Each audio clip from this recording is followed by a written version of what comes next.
কোনো এক গ্রামে বিক্রম নামে এক যুবক মটরের জমিতে মটর গাছগুলোকে খুব যত্ন করছিল। তারপর তার জমি থেকে মটর এনে সে তার দোকান চালু করে।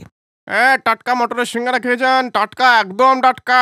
তখনই ওর দোকানে একজন বয়স্ক লোক ধুতি পাঞ্জাবি পরে আসেন। আরে বাবা, লোকে আলু সিঙ্গারা বেচে, তুমি মটরের সিঙ্গারা বেচছ?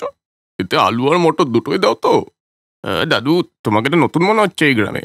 এতে আমি আলু নুন মশলা কিচ্ছু দিই না, শুধু মটর দিয়ে বানাবো, তাও তোমার সামনে। আরে না বাবা, আগে আমি এই গ্রামেই থাকতাম। তা তোমার এই কাঁচা মটরের সিঙ্গারা কত করে ভাই? শুধু 1 টাকার? তোমার কি 1 টাকা দিয়ে কেনার ক্ষমতা নেই নাকি? এই শুনে লোকটি রেগে যায়। এ আবার কেমন কথা? ভদ্রতা সভ্যতা শেখনি নাকি? আমি তো ভদ্রভাবেই কথা বলছি, অভদ্রভাবে বললে আপনি নিতে পারবেন না দাদু। নিলে নিন, নাহলে সামনে পিলারটা দেখে পালান। মনে হচ্ছে পাগল টাগল হবে। আশেপাশে অন্য কোনো দোকানও নেই, খিদেও পেয়েছে। আচ্ছা ঠিক আছে, 10টা সিঙ্গারা দাও। বিক্রম ওনার সামনেই সিঙ্গারা বানাতে শুরু করলো। ও মটরের খোসা ছাড়িয়ে কাঁচাই সিঙ্গারার মধ্যে দিয়ে ফ্রাই করে দিয়ে দিল। প্রথমে 1টা, তারপরে 2টো, এই করে সে 10টা সিঙ্গারা খেয়ে নিল। আর 10 নম্বর সিঙ্গারাটা খেয়েই তার মুখ দিয়ে হঠাৎ কিছু কথা বেরিয়ে গেল। যখন আমি জোয়ান ছিলাম, আমি এই গ্রামের প্রধান ছিলাম। এই গ্রামের আমি সবাইকে ঠকিয়েছি, সবার জমি জমা নিজের নামে লিখিয়ে নিয়েছি, সবার গয়নাগাটি থেকে শুরু করে বাড়ির পয়সা সব চুরিও করিয়ে নিতাম। তারপর যখন সব নিয়ে একদিন পালাচ্ছিলাম, রাতের অন্ধকারে একটা ছোট ছেলে আমাকে দেখে নেয়, আর তারপর সে আমাকে ধরে ফেলে। অন্ধকারে আমি ওর মুখ দেখতে পাইনি, তাই আমি ভয় পেয়ে গেছিলাম। ওকে ওখানেই মেরে ফেললাম। তারপর গ্রামের একমাত্র মটরের জমিতে ওকে কবর দিলাম আর পালিয়ে গেলাম। এ কি দাদু, তুমি নিজে এত বড় পাপী আর আমাকে অসভ্য বলছিলে? হ্যাঁ? আরে না না, এসব আমার মুখ দিয়ে কি বেরিয়ে গেল? নাও টাকা, আমি চলি। এই বলে সে পয়সা দিয়েই ঝটপট ওখান থেকে চলে গেল। আর গ্রামের মধ্যে গিয়ে গোটা গ্রামকে ভালো করে দেখতে লাগলো। এই গ্রামে একটাও পুরনো লোক দেখতে পাচ্ছি না। সবাইকে হয়তো লুটে নিয়েছিলাম না, তাই হয়তো গ্রাম ছেড়ে সবাই পালিয়ে গেছে। যাই গিয়ে গ্রামের পুরনো লোকেদের সাথে দেখা করি, এমনিও কেউ চিনতে পারবে না, এখন আমার বয়স হয়ে গেছে না। যাই হোক, ও গ্রামের কিছু লোকের সাথে দেখা করলো, তাদের সাথে কথাবার্তা বলল। তখনই ওরা বলল, বুঝলে বাবারা, তোমাদের গ্রামের সব থেকে ভালো জিনিস আবার মটরের সিঙ্গারাই লাগলো। চৌমাথায় যে ছেলেটা সিঙ্গারা বিক্রি করে, একটু অসভ্য, কিন্তু সিঙ্গারাগুলো খুব ভালো। দাদু, মনে হচ্ছে কোনো পাগলাকারোর থেকে পালিয়ে এসছো। এই গ্রামে কেউ সিঙ্গারা বিক্রি করে না। এরা আমাকে পাগল বলছে, কিন্তু আমার তো মনে হচ্ছে ওই সিঙ্গারালার সাথে পুরো গ্রামের সবারই মাথা খারাপ হয়ে গেছে। দেখি যাই, অন্য কোথাও গিয়ে কারোর সাথে কথা বলি। যাই বাবা। এই বলে লোকটি ওখান থেকে চলে গেলে ছেলে দুটি ভাবতে লাগে, কিরে ভাই, কি মনে হয়? হয়তো পুরোটা ঠিক বলছে, কেউ হয়তো এর মধ্যেই চৌমাথায় গিয়ে সিঙ্গারার দোকান দিয়েছে। যত গিয়ে দেখি, একটু সিঙ্গারা খেয়েই আছে। এই বলে ওরা চৌমাথায় গেল। গিয়ে দেখলো অন্যান্য দোকান আছে, কিন্তু সিঙ্গারার কোনো দোকান নেই। তো ওরা লোকেদের জিজ্ঞেস করলো, সবাই জানি নাই বলল। আরে না না, এখানে তো কোনো সিঙ্গারার দোকান নেই, তোমাদের কে বলেছে? হ্যাঁ, বুড়োটা পাগলাকারোর থেকেই পালিয়ে এসছে। চল বাড়ি যাই। কিন্তু কিছুদিন পরে একটা মহিলা বিক্রমের দোকানে আসে। মটরের সিঙ্গারা? তুমি কি শুধু মটরের সিঙ্গারাই বানাও? হ্যাঁ, সিঙ্গারা আমি আপনার সামনেই বানাবো। এতে না আলু দেবো, না নুন দেবো, না কোনো মশলা। কাঁচা মটর ভরবো, তেলে ভাজবো আর আপনাকে দিয়ে দেবো। আর আপনাকে তো এটা খেতেই হবে। বললেই খাবো? তুমি আমার সাথে তো বাজে ব্যবহার করছো, আর তুমি চাইছো তোমার মটরের সিঙ্গারা খাবো? চললাম আমি। এই বলেই ওই মহিলা ওখান থেকে চলে যেতে লাগলো। কিন্তু 2 পা এগোতেই ওর পা থেমে গেল। এরপরও যখনই পেছন ঘুরে দেখলো, তখনই ও নিজেকে একটা গাছের সাথে দড়ি দিয়ে বাঁধা দেখতে পেল। ছাড়ো আমাকে, দড়ি দিয়ে কেন বেঁধেছো? আমি কিন্তু খুব চিৎকার করব, পুরো গ্রাম তোমাকে মারবে তখন। গ্রামবাসীরা, আমাকে বাঁচাও, দেখো আমার সাথে জোর জবরদস্তি করছে। শুনতে পাচ্ছ তোমরা, নাকি কালা হয়ে গেলে সব? কি হলো, শুনতে পাচ্ছ না কেন? গ্রামবাসীরা এমন রিয়্যাক্ট করছিল যে তারা না কিছু দেখতে পাচ্ছে, না কিছু শুনতে পাচ্ছে। তখনই বিক্রম বলল, এই গ্রামে তোমায় কেউ বাঁচাতে আসবে না। যদি ভালো চাও তো আমার সিঙ্গারা খাও। ঠিক আছে বাবা, আমি তোমার সিঙ্গারা খাবো, কিন্তু আগে আমাকে ছেড়ে তো দাও। বিক্রম ওকে ছেড়ে দেয়। তারপর ওর সামনেই কাঁচা মটরের খোসা ছাড়িয়ে সিঙ্গারার মধ্যে ভরে সিঙ্গারা ভেজে ওকে খেতে দেয়। তারপর সেও একে একে 10টা সিঙ্গারা খেয়ে নেয় আর বলে, তুমি একটু বদমেজাজি বটে, কিন্তু তোমার সিঙ্গারা খেতে খুব সুস্বাদু। তখনই ওর মুখ থেকেও কিছু কথা বেরিয়ে গেল। তুমি জানো, কিছু বছর আগে এই গ্রামের একটা জমিদারকে আমি প্রেমের জালে ফাঁসিয়ে নিয়েছিলাম। ওর আগে থেকে একটা বউ ছিল, আমি পয়সার লোভে ওটাকেও মেরে ফেলেছি। তারপরে এই গ্রামের মটরের জমিতে ওকে পুঁতে দিয়েছি আর সব পয়সা নিয়ে পালিয়ে গেছি। আচ্ছা, নিজে এত বড় পাপ করে বসে আছো আর আমাকে অসভ্য বলছিলে? আরে না না, জানি না কি করে এসব আমার মুখ থেকে বেরিয়ে গেল। এই নাও তোমার পয়সা, আমি যাই। তারপর টাকা দিয়ে সে পালিয়ে গেল। আর একদিন একটি লোক ওর দোকানে এসে সিঙ্গারা খেলো আর তার মুখ দিয়েও কিছু কথা বেরিয়ে গেল।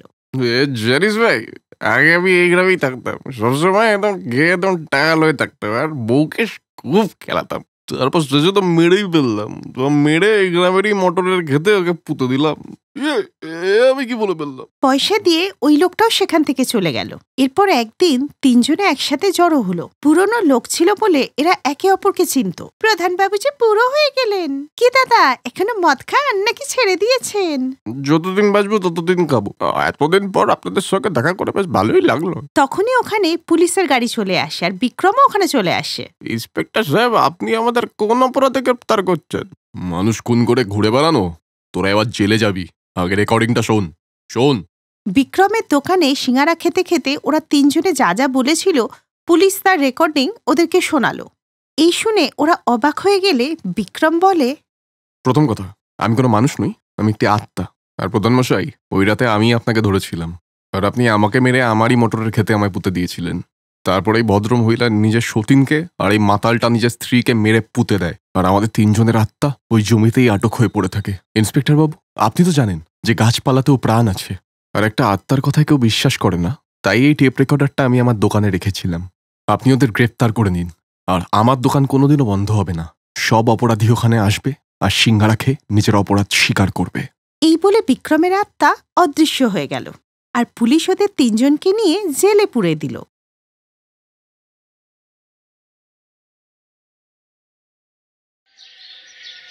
একটি দুর্ঘটনায় মমতার স্বামী নিজের চোখের দৃষ্টি হারায় আর তারপর থেকেই সংসারের সমস্ত দায়িত্ব মমতার ওপর এসে পড়ে।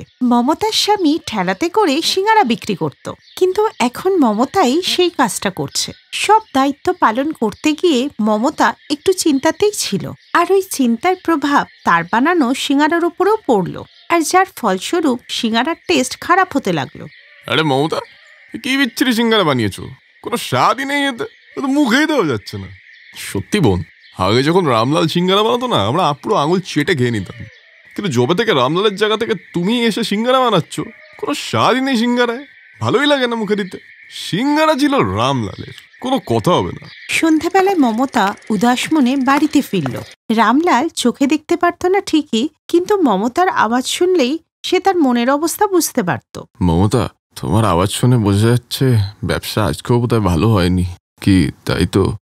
মাত্র 10টা সিঙ্গারা বিক্রি করতে পারলাম। সবাই বলছে আমার সিঙ্গারায় নাকি আগের মতো আর স্বাদ নেই। তা এটা যখন হচ্ছে না, তুমি অন্য কিছু করো, হয়তো সেটা হবে। বর্ষাকাল এসে গেছিল, তাই রোজই প্রায় হালকা বৃষ্টি হতে লাগলো। মমতা ভেবেছিল যে বর্ষাকালে ওর বিক্রি ভালোই হবে, কিন্তু প্রত্যেক দিন ওই কয়েকটা করেই সিঙ্গারা বিক্রি হতো, তারপর বাড়ি ফিরে যেত। তারপর একদিন মনে হচ্ছে না যে আজকের বৃষ্টি থামবে বলে, আর এই বৃষ্টিতে মনে হচ্ছে না কোনো খদ্দের আসবে বলে। এতগুলো সিঙ্গারা বিক্রি করতে না পারলে তো খুব লোকসান হয়ে যাবে। একটা বড় ছাতার খুব প্রয়োজন, কিন্তু কিনতে গেলে তো 400-500 টাকা লেগে যাবে। ছাতাটা থাকলে গলিতে গিয়েও সিঙ্গারাগুলো বিক্রি করতে পারতাম। তখনই একজন বৃদ্ধ বৃষ্টিতে ভিজে কাঁপতে কাঁপতে ওর কাছে আসে। সকাল থেকে আমি আর আমার পরিবার কিছু খাইনি, দয়া করে আমায় কিছু খেতে দাও, ভগবান তোমার মঙ্গল করবে। চিন্তা নেই বাবা, আজকে আর তোমার পরিবার না খেয়ে থাকবে না। তুমি এই সিঙ্গারাগুলো নিয়ে যাও, এমনিতেই তো বৃষ্টিতে সিঙ্গারাগুলো বিক্রি করতে পারবো না। কেন মা, তুমি তো চাইলে পাড়ায় ঘুরেও সিঙ্গারা বেচতে পারো। বেচতে তো পারতাম, কিন্তু কিছুদিন ধরে খুব লোকসানই হচ্ছে। ভেবেছিলাম ভালো উপার্জন হলে ঢাকা দেওয়ার জন্য কিছু একটা নিয়ে আসতাম। সব তো ভিজেই যাচ্ছে। এক কাজ করো মা, তুমি এই বস্তাটা রেখে দাও, ফাটা আছে, কিন্তু তোমার কাজ যদি হয়ে যায় তাহলে।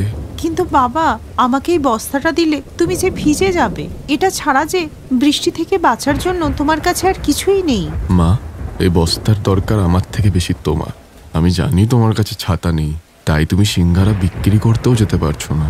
আর মা, তুমি এই গরিবকে খাবার দিয়েছো, এটাকে আমার আশীর্বাদ ভেবেই রেখে দাও, হয়তো তোমার কাজে লেগে গেল। ধন্যবাদ বাবা, তুমি আজকে এই বস্তাটা দিয়ে আমাকে বাঁচালে। এরপর ওই বৃদ্ধ ব্যক্তি একটু দূরে গিয়েই অদৃশ্য হয়ে গেল। বস্তাতে একটু ছিদ্র আছে, কিন্তু এই মুষলধারে বৃষ্টিতে একটু তো কাজে দেবে। বাবাকে ধন্যবাদ, নিজে বৃষ্টিতে ভিজে চলে গেলেন আর আমাকেই বস্তাটা দিয়ে গেলেন। এরপরে মমতা বস্তা দিয়ে সিঙ্গারা ঢেকে বিক্রি করতে বেরিয়ে গেল। গরম গরম সিঙ্গারা নিয়ে নিন, গরম গরম সিঙ্গারা, চটপটি সিঙ্গারা। ও দাদা, সিঙ্গারা নিয়ে যান। বৃষ্টির মধ্যে সিঙ্গারা খেতে আলাদাই মজা। আরে এ তো মমতা সিঙ্গারা বালি। না না, সিঙ্গারায় কোনো স্বাদ নেই। চল না খেয়ে দেখি, যদি ভালো হয়। মমতা, দুটো সিঙ্গারা দাও তো। এরপর মমতা ওদেরকে সিঙ্গারা খেতে দিল। আরে মমতা, তোমার সিঙ্গারাটা যা হয়েছে না আজকে, এত ভালো আজকে কি করে হলো? তো দারুণ হয়েছে। কি স্বাদ, কি স্বাদ। সত্যি এত দারুণ সিঙ্গারা তো আমি এর আগে কোনোদিনও খাইনি। এরম ব্যাপার? তাহলে আমাকেও দাও তো দেখি, একটু সিঙ্গারা খেয়ে দেখি কেমন হয়েছে। দেখতে দেখতেই লোকেদের ভিড় জমে গেল, আর এই দেখে মমতা তো অবাক হয়ে গেল। ও দিদি, আমাকে দাও না 10টা সিঙ্গারা প্যাক করে। হ্যাঁ, 5টা আমাকেও দিও তো। তোমাকে অনেক অনেক ধন্যবাদ ভগবান, আজকে যে আমার সব সিঙ্গারা বিক্রি হয়ে গেল। ওই দিন মমতা খুব খুশি ছিল। সে বাড়িতে গিয়ে সবার জন্য খুব ভালো ভালো রান্না করলো। আর মমতার হাসি খুশি আওয়াজ শুনে রামলালও শান্তি পেল। মমতা, মনে হচ্ছে যে বিক্রিটা ভালো হয়েছে, তাই তোমার আওয়াজে খুশির ঝলক পাচ্ছি। কি বলবো বলো তো, ব্যাপারটাই এরকম। আর তুমি জানলে খুব খুশি হবে। আজকে তো চমৎকার হয়ে গেছে, আমার সব সিঙ্গারা বিক্রি হয়ে গেছে। কি সত্যি? এ তো চমৎকারই হয়ে গেল। নইলে তো তুমি মাত্র দিনে 5টা-6টাই সিঙ্গারা বেচতে। হ্যাঁ, তুমি ঠিকই বলেছ। এখন থেকে আমি খুব যত্ন করে সিঙ্গারা বানাবো আর অলিতে গলিতে ঘুরে বিক্রি করব। মমতা রোজই বেশি করে সিঙ্গারা বানিয়ে বিক্রি করতে চলে যেত, আর এখনো বিক্রিও বেশি হতো। আস্তে আস্তে মমতার তৈরি সিঙ্গারা সবারই পছন্দ হতে লাগলো। তাই মমতার কাছে এখন টাকার আর অভাব ছিল না।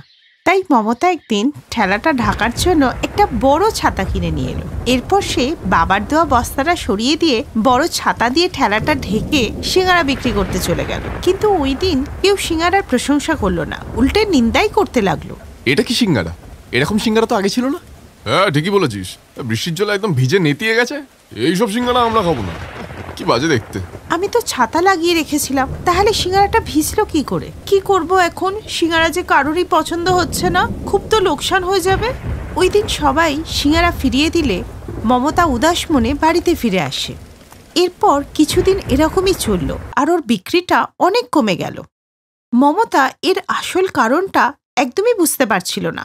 তারপর একদিন যখন বৃষ্টির দিনে সে ছাতাটা আনতে গেল, দেখলো ছাতাটাই নেই। আরে, ছাতা কোথায় গেল? মনে হচ্ছে কেউ চুরি করে নিয়েছে। এত জোরে বৃষ্টিতে আমার তো সব সিঙ্গারা ভিজে যাবে। এক কাজ করি, ওই বস্তাটাই চাপা দিয়ে দিই, কিছু তো বাঁচবে। মমতা ওই ছেঁড়া বস্তা দিয়ে ঢাকা দিয়ে সিঙ্গারা নিয়ে বাজারে গেল। খুব বৃষ্টি ছিল বলে সে একটা গাছের নিচে দাঁড়িয়ে বিক্রি করতে লাগলো। তখনই এক স্বামী স্ত্রী এসে মমতার কাছ থেকে সিঙ্গারা নিল। বাহ, সিঙ্গারাটা তো বেশ ভালো মুচমুচে। আরেকটা দাও। কি গো, তুমি আরেকটা খাবে তো? হ্যাঁ, একটা নেব। শোনো না, সিঙ্গারাগুলো খুব খেতে ভালো, বাচ্চাদের জন্যও নাও। লোকেরা আবারও মমতার সিঙ্গারার প্রশংসা করছে, এই দেখে মমতা অবাক হয়ে যায়। তখনই মমতার চোখ পড়ল বস্তাটার উপরে, আর সে বুঝতে পারে যে তার ভালো কর্মের জন্য বস্তাটা চমৎকারী হয়ে গেছে। ওই দিন থেকে মমতা বস্তাটাকে বাবার আশীর্বাদ ভেবে সবসময় নিজের কাছে রাখলো আর কাজে সফলতা পেল। এইভাবেই মমতা তার ভালো কর্মের ফল পেল। এই গল্প থেকে আমরা এটাই শিখতে পারলাম যে কখনো কখনো কারোর আশীর্বাদ স্বরূপ কোনো জিনিস আমাদের জীবনকে বদলে দিতে পারে। তাই সবসময় দুস্থদের সাহায্য করা উচিত। কে জানে কখনকার আশীর্বাদ আমাদের জীবন বদলে দিতে পারে। Best buddies. হ্যালো ফ্রেন্ডস, এই ভিডিওটা দেখার জন্য ধন্যবাদ। যদি এই ভিডিওটা তোমাদের ভালো লেগে থাকে তাহলে প্লিজ লাইক, সাবস্ক্রাইব আর কমেন্ট অবশ্যই করবে এই ভিডিওতে। আর হ্যাঁ, শেয়ার করতে ভুলো না কিন্তু। আরো অনেক মজাদার ভিডিও দেখার জন্য নিচে দেওয়া এই বেল আইকনটাকে প্রেস করো। দেখতে থাকো বেস্ট বাডিজ।